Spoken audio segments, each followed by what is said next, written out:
지역의 이슈를 분석해보는 시간 헬로 이슈토크의 심지훈입니다. 오늘 함께 말씀 나눠주실 두 분 나오셨습니다. 먼저 안소동 행정학 박사님 나오셨습니다. 반갑습니다. 반갑습니다. 예, 차혜경 전 양산시 의원님 자리하셨습니다. 반갑습니다. 오늘 헬로 이슈토크에서는 4.3 보궐선거의 결과를 분석해 앞으로 펼쳐질 정계 구도의 변화와 이번 보선이 지역에 남긴 많은 의미를 이야기 나눠보겠습니다. 네, 먼저 이번 전체 보선 결과를 보면 결과만 놓고 본다면 이변은 없었다 이렇게 한마디로 좀 정의를 할 수 있을 것 같습니다. 우선은 뭐 통영 고성 지역은 그렇습니다만은 특히 이제 창원 성산 지역 같은 경우는 이게 이변은 없었긴 했지만 마지막까지 이제 손에 땀을 쥐게 하는 초박빙의 승부가 벌어졌지 않습니까? 결국 뭐 근소한 차이로 여영국 후보가 당선된 상황이긴 한데 굉장히 상황이 긴박했죠. 그렇습니다. 저도 이제 밤 늦게까지 끝까지 우리 경남 방송의 그 중계를 보면서 개표 상황을 지켜봤는데 지금 말씀하신 대로 통영 고성은 저희가 이제 애초부터 우리 방송에서도 예측을 했지 않습니까? 네.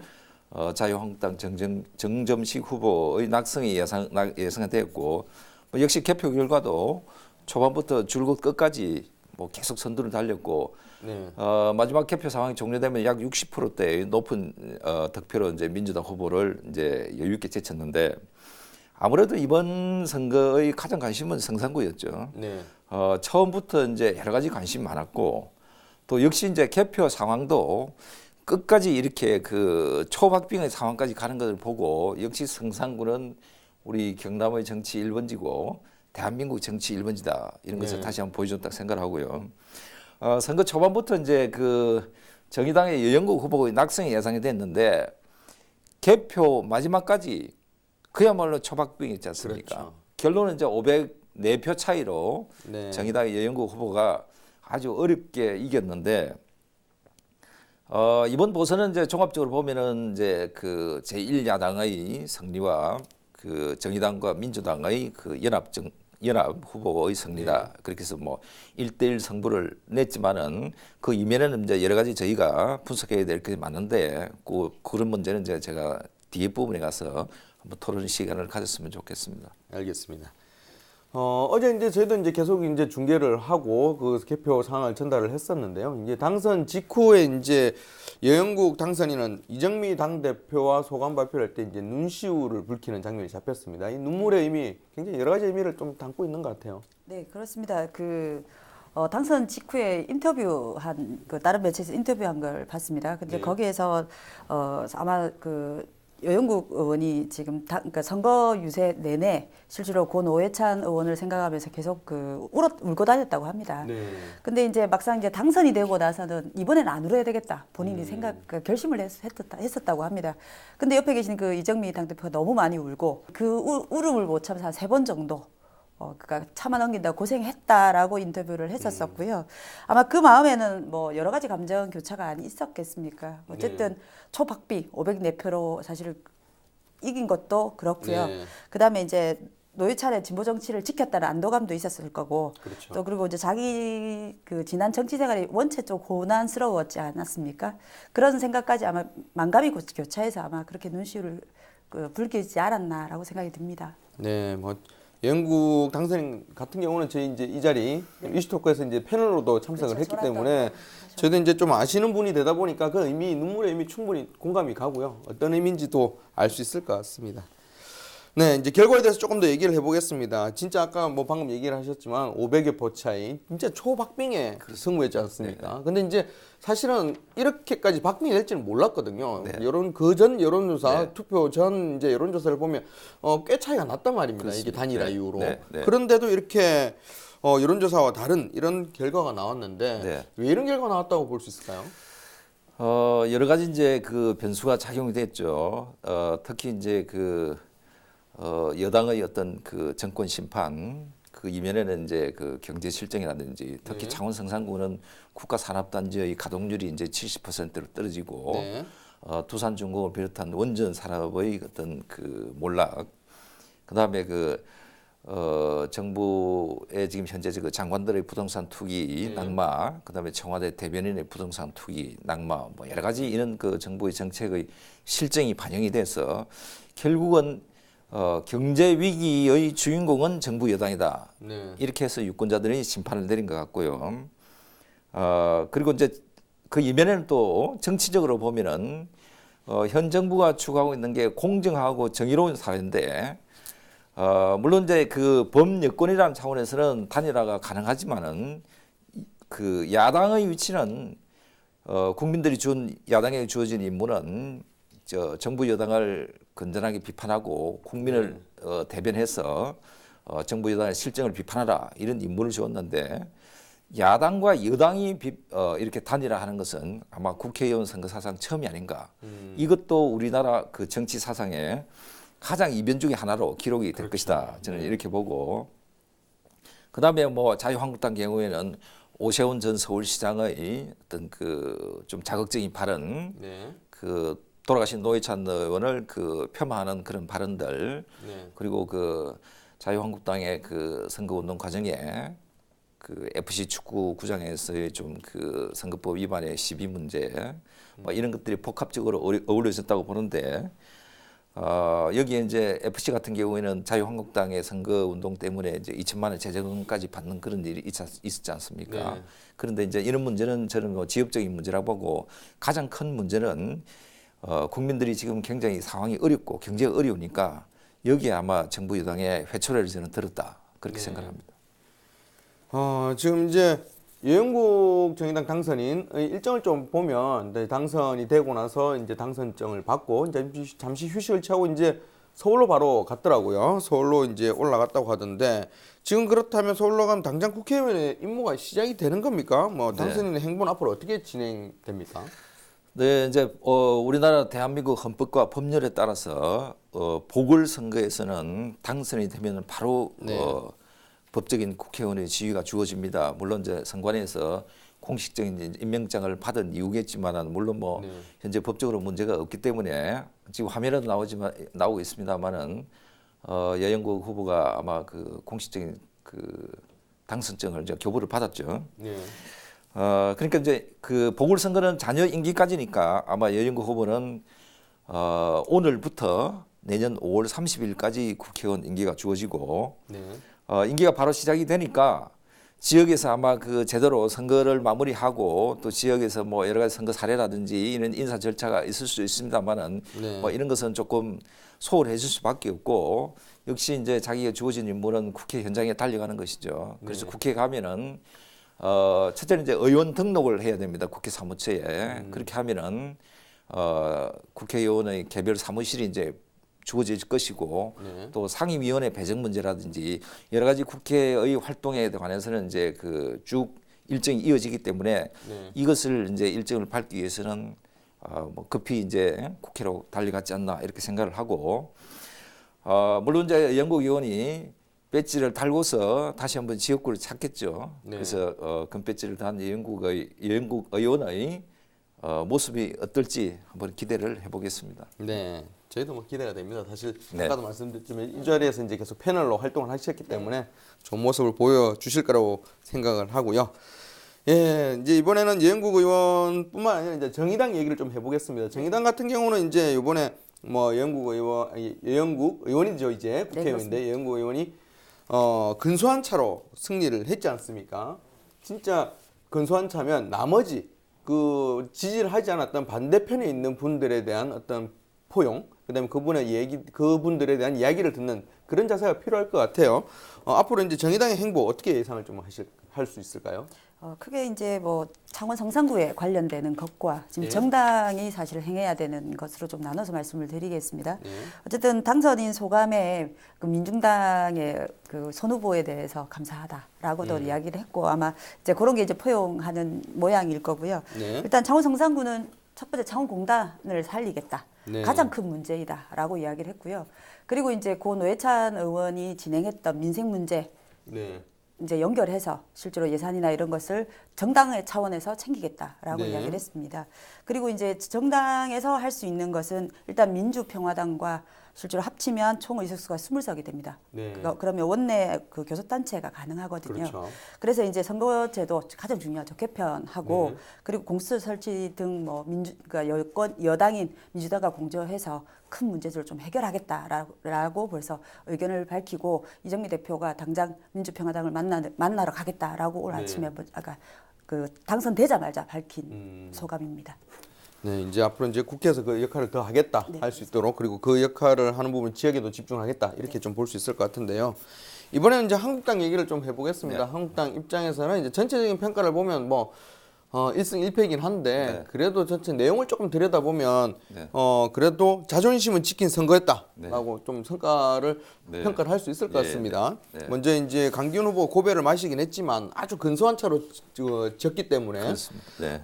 보수의 지지층이 그만큼 두텁다라는 부분을 네. 조금 확인을 했던 네. 창원 성산구 같은 경우는 했는 것 같고요. 그다음에 통영 고성 같은 경우는 또 큰 표차로 정점식 후보가 승리를 거뒀지 않습니까? 네. 근데 이제 결과로 보면 황교안 대표가 어떤 그 승리했다 이런 네. 보는 시각도 있습니다. 네. 이번 이제 승리로 인해서 이번 선거 결과로 인해서 황교안 대표의 입지나 어떤 앞으로의 영향력 어떻게 분석을 할 수 있을까요? 네, 선거는 이제 과정도 중요하지만은 역시 성적표 결과이지 않습니까? 네. 우리 차 의원님께서도 출마를 해서 이제 성적표를 받아본 경험이 있는데 지금 말씀하신 대로 통영은 이제 공천 과정에서 약간의 잡음이 좀 있었죠. 네. 황교안 대표의 측근이기 때문에 뭐 그런 오해도 좀 샀던 부분들이 있는데 이런 게 이제 불식이 됐고 네. 또 압도적인 차이로 정정식 후보가 당선이 되었기 때문에 그리고 이제 통영 고성은 자유한국당이 아성이긴 하지만은 또 현재는 또 시장 군수가 전부 다 민주당 시장 군수지 않습니까? 그렇죠. 그러면은 사실 내면적으로 들어가 보면 이게 쉬운 선거는 아니었는데 이렇게 높은 득표율을 받았다는 것에 대해서는 공천권을 행사하신 황교안 대표에게 이게 전부 다 그 성점이 주어지지 않나 이렇게 생각을 하고요. 창원 성산구 같은 경우에도 처음에 이제 선거 중반까지는 약 10% 차이로 자유한국당 후보가 뒤지는 그런 이제 상황이 연출이 됐는데 그렇죠. 이게 이제 마지막에 가면서 굉장히 추격전이 굉장히 경전하게 이제 추격을 했고 자유한국당 네. 후보가 보수 후보가 결집되는 이런 현상이 뭐 벌어졌는데 전체적으로 경남 전체적으로 보면은 물론 성산에서는 자유한국당이 졌지만은 표를 계산을 해보면은 네. 경남에서는 자유한국당이 제일 그 표심은 제일 많이 받았다고 볼 수가 있겠죠. 실제 표를 계산해 보면은 그래서 저는 뭐 물론 뭐 승률로는 1대1이지만은 이게 자유한국당의 어떤 그 표심의 승리가 아니었겠는가 이제 그렇게 보고 그래서 이제 이번 선거의 제2의 후보이자 또 선거를 지휘했던 지휘자는 황교안 대표죠. 이분에게 굉장히 힘이 실릴 것이다. 그리고 내년에 그 21대 총선의 공천권이라든지 뭐 앞으로 대권은 한 2, 3년이 남았지 않습니까? 네.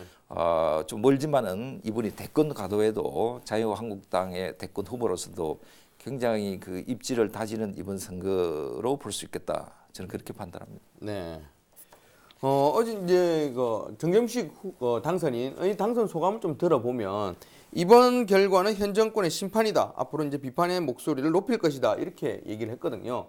그래서 이제 선거 유세 때부터 시작된 정권 심판론이 이번 선거 결과를 계기로 좀 더 이제 확산될 거다. 이런 좀 분석도 있습니다. 어떻게 보십니까? 제 생각에는 이게 정권 심판론까지 갈 수 있을까라는 생각은 듭니다. 물론 네. 그 민주당 내에서도 이 뭐 사실은 이게 이제 민주당 그 경남도당 위원장인 민농철 의원조차도 사실 비겼지만 실제로 졌다라고 표현을 했거든요. 네.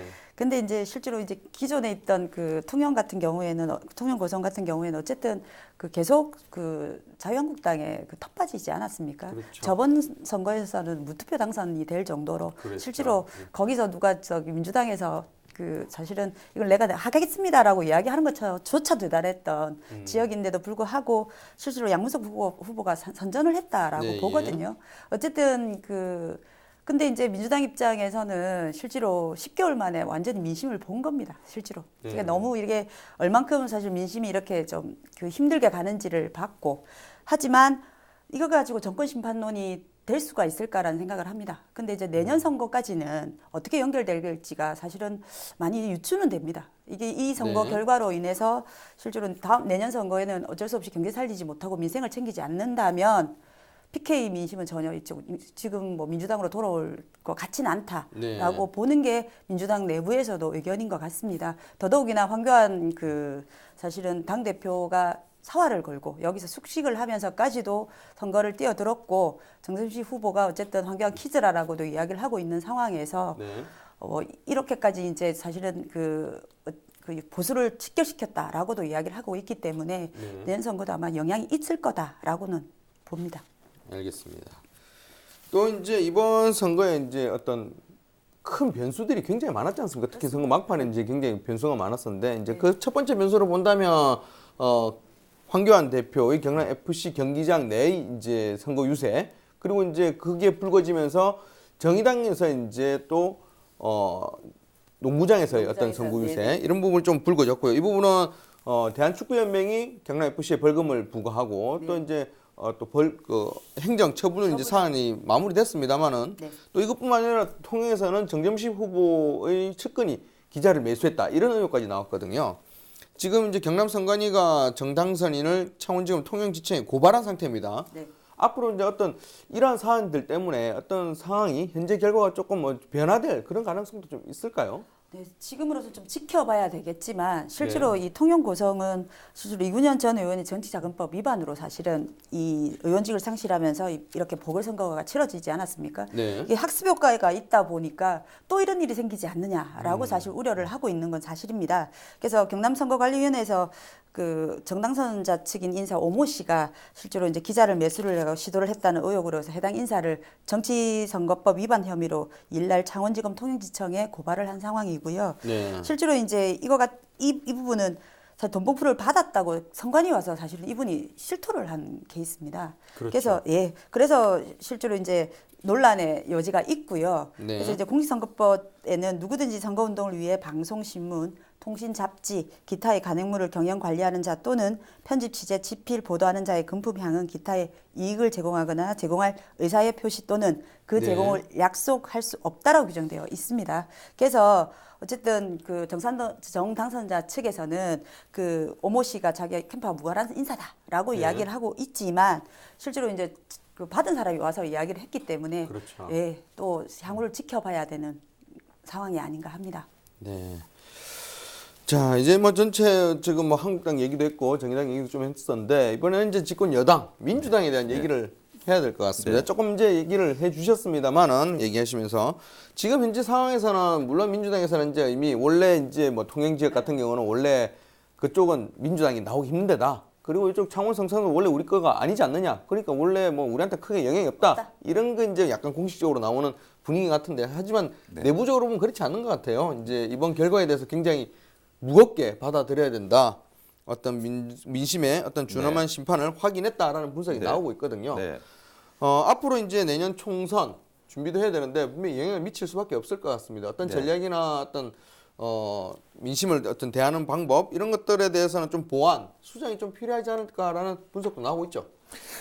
네, 이제 방금 말씀하신 대로 민주당에서는 이제 그 범여권 후보를 내놔서 당선이 됐기 때문에 그래도 뭐 1대1 승부였다 이렇게 자위를 하는 모습들인데 그리고 아직까지 뭐 언론이나 여러 가지 이제 이 민심이나 이런 부분들이 선거 끝난 지가 이제 하루밖에 안 되기 때문에 아직 정확하게 이제 표출이 안 되고 있는데 곧 우리 방송이 끝나고 나면 계속 이어서 이제 이런 문제들이 제기가 되겠죠. 그렇죠. 그렇게 하면 정확한 이제 민심의 그 우리 판단을 할 수 있는 그런 여러 가지 이제 기회들이 오는데 이번 선거에서 저는 이제 민주당이 상당히 그 위기에 처했다. 저는 한마디로 이렇게 보는데 왜 그러냐면은 국회의원 보선 2군데와 기초의원 선거가 있었죠. 여기서 민주당 후보는 한 명도 배출을 못했죠. 그렇다면 정부 여당이 후보조차 그 당선자를 한 명도 배출을 못했다는 것은 첫째로 이거는 뭐 어느 누가보다라도 객관적인 성적표가 민주당이 굉장히 그 어려운 위치에 있다 이렇게 봐야 되고요. 그 다음에 창원 성산도 이제 예를 들면은 또 통영 고성도 이렇게 압도적인 차이로 자유한국당에 표를 던져준 것은 국민들이 현 정부의 정책에 대한 실망, 경제 위기, 뭐 이런 것에 그 회초리를 들은 선거였죠. 네. 그래서 이런 부분은 솔직하게 정부 여당이 받아들여야 된다. 네. 저는 그렇게 생각을 하고 게다가 이제 유례가 없는 그 정치적인 하나의 그 플레이를 만들었죠. 정부 여당이 그 건전하게 비판을 받아야 할 야당과 단일화를 해서 네. 여당도 아니고 야당도 아닌 이런 응거좋지만 그 후보를 만들어냈다. 네. 이것도 야당도 비판을 받아야 되지만은 정부 여당도 한번 좀 생각해볼 필요가 있다. 저는 네. 그렇게 생각을 하고요.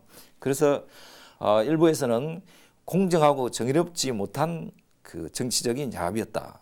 이런 이제 언론의 비판도 받고 있습니다.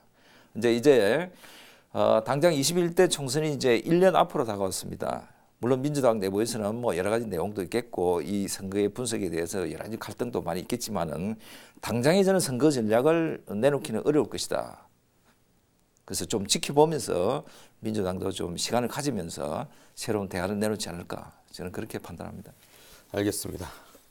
이번 이제 선거 과정 전부터 이제 얘기는 계속 나왔습니다. 이제 이번 보궐선거가 내년 총선의 전초전이다. 네. 그런데 이제 선거 과정을 쭉 지켜봤을 때 내년 총선 굉장히 치열할 것 같습니다. 이번에 초박빙 승부가 펼쳐진 것도 그렇고 어떤 민심의 향방 이런 네. 것들 봐도 그렇고 내년 총선에서는 굉장히 격렬하고 치열한 선거전이 펼쳐질 거라고 좀 보는데 이번 보선이 내년 총선에 미칠 영향 두 분의 의견 좀 듣고 싶은데 먼저 네. 차기경님 어떻게 내년 총선에 대한 영향을 평가를 할 수 있을까요? 실제로 그러니까 좀 전에 말씀드렸던 10개월 전에 지방선거를 했었습니다. 네. 근데 그러니까 사실은 완전히 격세지감을 느낄 정도로 이게 판세가 그렇죠. 완전히 바뀐 겁니다. 네.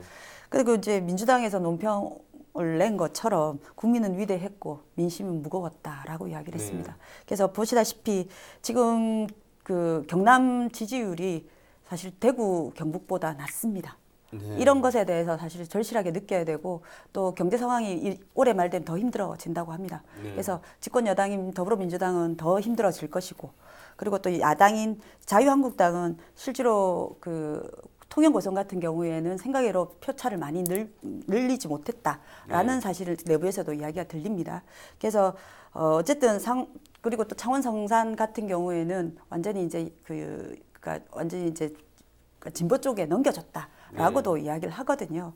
그래서 이렇게 두 가지를 보더라도 어쨌든 이번 선거에서는 그 경제 살리기와 민생이니까 정치는 생물이라고 봅니다. 그래서 내년 선거는 실제로 아무도 이거는 장담하지 못할 것이고 향후에 어떻게 하냐에 따라서 사실은 완전히 변할 것 같아서 저희도 걱정스럽게 지켜보겠습니다. 네. 안 박사님 어떻게 생각하십니까? 네, 뭐 저도 뭐 차 의원님 그 말씀하신 것에 뭐 상당히 이제 공감을 많이 합니다. 그런데 이제 보통 우리나라는 이제 정치 관행상 집권 1년 차는 밀월 기간이죠. 언론이나 네. 국민들도 현재 정부를 예쁘게 봐주죠. 그렇지만 이제 2년 차가 넘어가기 때문에 자연스럽게 정책을 시행하다 보면 에러도 나오고 여러 가지 뭐 인사 문제 뭐 이런 에러들이 이제 터져 나오기 시작하죠. 네. 그렇게 하면은 이제 언론이나 국민들이 이제 관심을 더 많이 갖게 되는데 뭐 이런 상황에서 이번에 펼쳐진 보궐선거는 내년 선거의 바로미터가 되겠죠. 그래서 상당히 영향을 미칠 것이다. 그리고 이번에 이제 그 유권자들이 바라본 이런 상황들이 만약에 변화가 없다면은 내년에도 더 큰 회초리를 아마 국민들이 들지 않겠나 그렇게 보고요. 1992년이죠. 미국의 42대 대통령 선거에서 클린턴 대통령이었죠. 이분이 마법의 주문이랄까 캐치프레이즈가 뭐냐? 바보야 문제는 경제다 이렇게 해서 국민들의 그 어떤 민심을 샀던 적이 있죠. 네. 그래서 우리나라 선거도 다음 내년 선거도 이런 문제가 중심이 될 수 있다.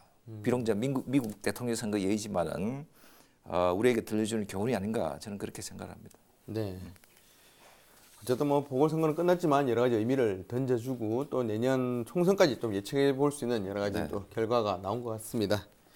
네. 4.3 보궐선거는 끝났지만 창원 성산구와 통영 거제 지역은 많은 것이 이제부터 시작입니다. 벚꽃보다 더 화려했던 4.3 보선 레이스를 마무리하며 승자와 패자는 결과를 승복하고 이제는 경쟁이 아닌 협력으로 소통하는 유권자가 진정으로 원하는 정치의 모습을 보여주길 간절히 기대합니다. 오늘 헬로 이슈 토크는 여기까지입니다. 함께 말씀 나눠주신 두 분 고맙습니다.